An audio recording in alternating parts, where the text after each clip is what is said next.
Bonjour à toutes et à tous. Bienvenue à cette nouvelle séance de formation sur la programmation en Python. Aujourd'hui, nous allons voir les listes. D'abord, nous commencerons par définir ce que c'est qu'une liste. Ensuite, nous verrons les différentes manières de travailler avec une liste en Python. Enfin, nous terminerons par un exercice d'application. Sans plus tarder, passons au résumé du cours. La liste est l'une des structures qui permet de stocker des données. Elle peut contenir des chaînes de caractères, des nombres, des booléens, d'autres listes, ainsi que d'autres types de structures de données. Exemple, vous voulez faire vos courses, vous allez devoir réaliser une liste des éléments achetés.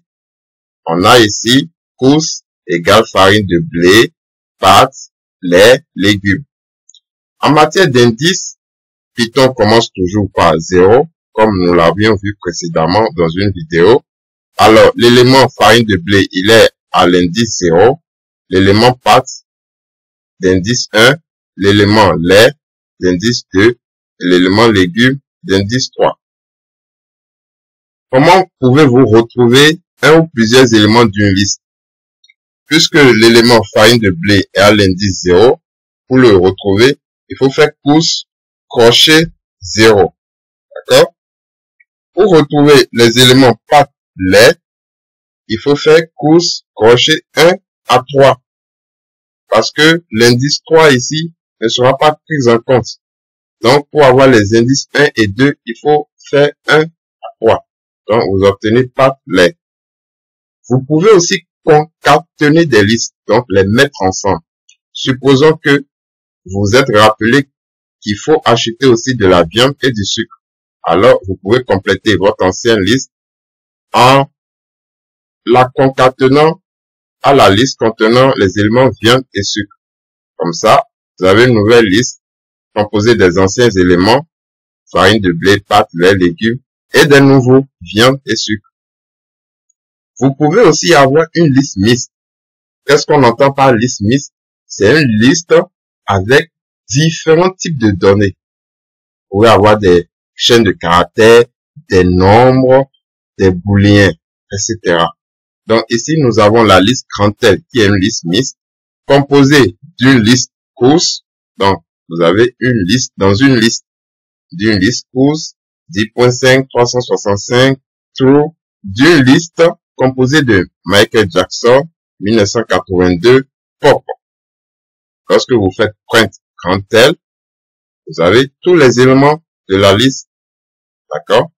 Vous pouvez aussi appliquer différentes méthodes à une liste, comme nous allons le voir dans les sites d'application, et aussi utiliser des listes dans des branchements conditionnels et dans des boucles. Vous êtes professeur dans une classe qui compte 5 élèves. Vous voulez effectuer une petite étude statistique sur l'âge de vos élèves.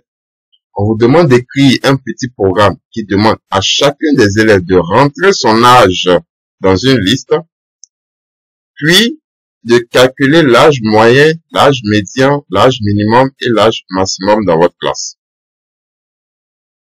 Comme indication, pour calculer la moyenne et la médiane, il faudrait importer la librairie statistique. Je vous invite à d'abord réfléchir et à résoudre cet exercice par vous-même, puis ensuite de regarder la correction. Passons dans Spider pour la phase pratique. Nous allons d'abord, comme toujours dans Anaconda, puis dans Spider. Nous allons commencer par créer une liste vide.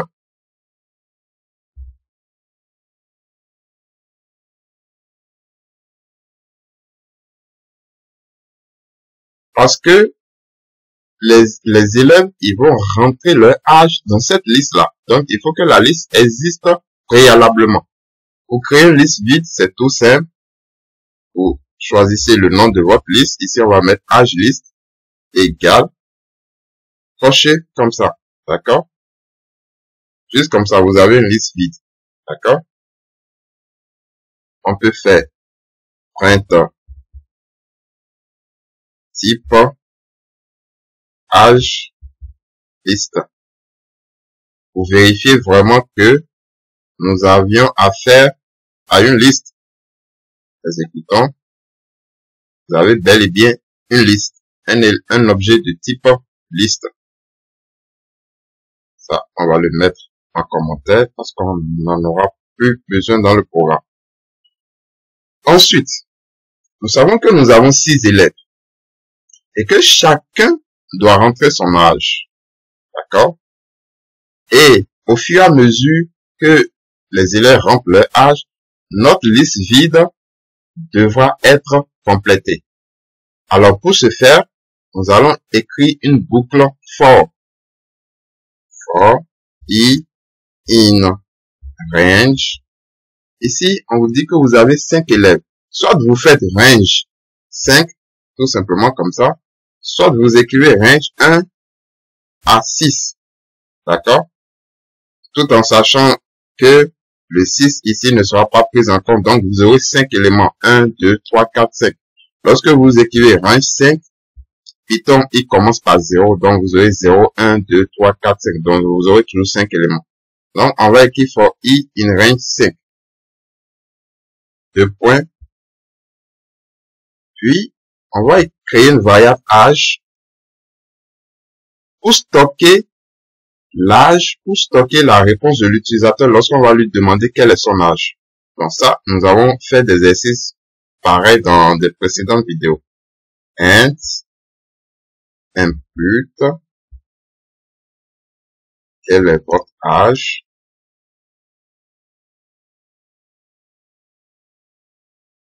Et nous allons lui indiquer où écrire la réponse, ce qui est optionnel, bien entendu.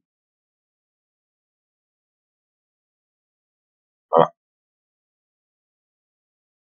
Alors, nous avons demandé à l'utilisateur quel est son âge et nous avons stocké sa réponse dans une variable âge, tout en prenant le soin de mettre ici int parce que l'âge ici, c'est un nombre entier naturel.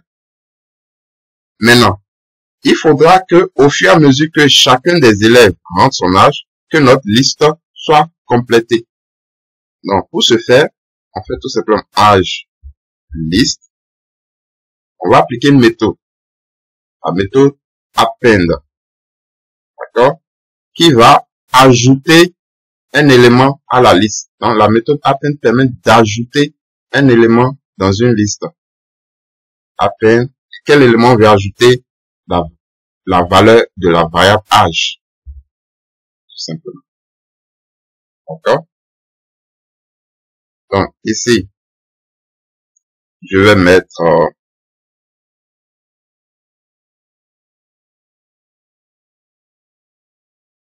qu'on s'en souvient, âge, les âges possibles, 13, 15, 16, 17,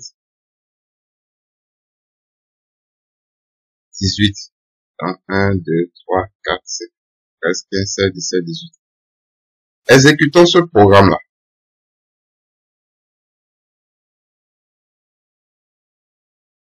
Donc, le premier élève va rentrer son âge. Attention, avant d'exécuter, nous allons dire à la fin d'afficher la liste. Print, âge, liste. Donc, on reprend.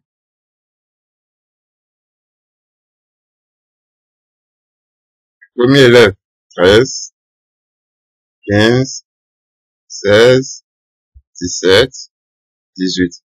Donc, on a une liste 13, 15, 16, 17, 18. D'accord? Ça, c'est bon. Maintenant, qu'est-ce qu'on nous demande? De faire une petite étude statistique.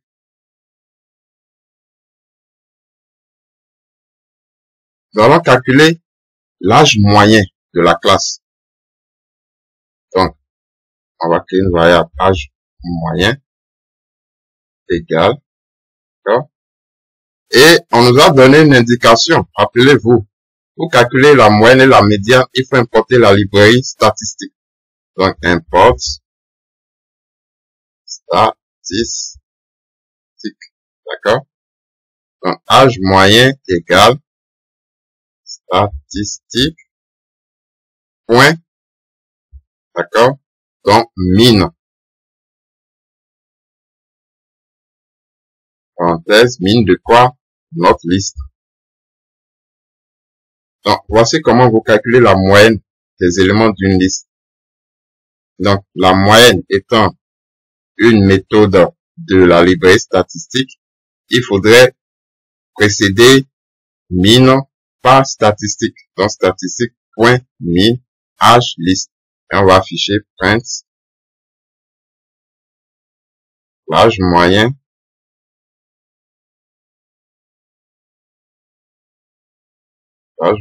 est point et mettre variable âge moyen. Maintenant, on va calculer la médiane. L'âge médian. On copie, on colle. On va changer les éléments. Âge médian. Statistique. Cette fois-ci, c'est la méthode médian.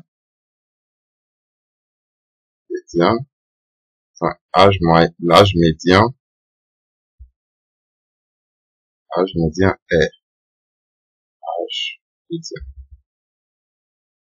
D'accord? Maintenant, on veut calculer l'âge minimum. Donc,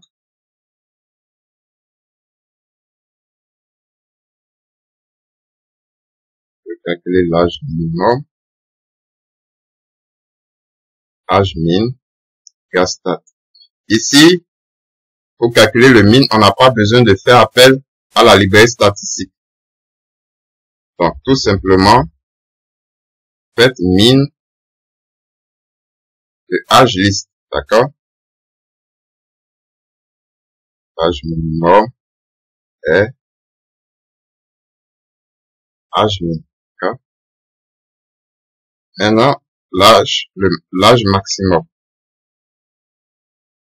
Pareil, vous n'avez plus besoin de la librairie statistique pour calculer le maximum. Faites tout simplement max. D'accord? Âge list.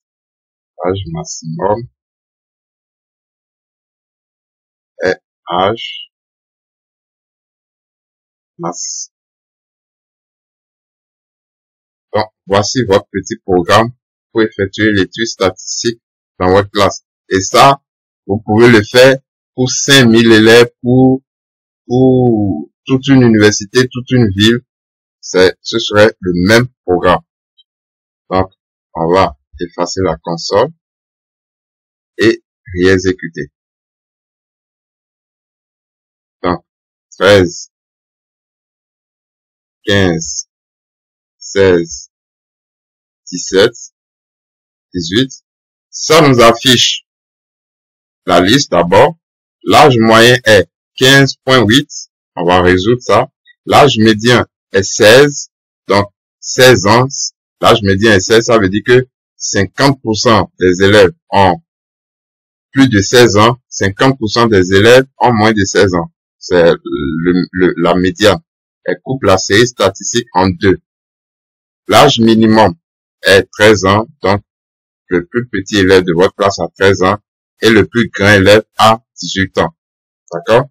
Regardez ici l'âge moyen, 15.8. On peut laisser ça comme ça. D'accord? Ou soit on peut lui demander d'arrondir vraiment à un entier. D'accord? Puisque l'âge, c'est un entier. D'accord? Donc, si vous voulez, au niveau de la moyenne, vous faites round. Voilà, comme ça. D'accord? Donc, vous lui dites d'arrondir à l'entier supérieur, quoi. Entier naturel supérieur. Donc, si vous voulez, on réexécute. Vous allez voir la différence. 13.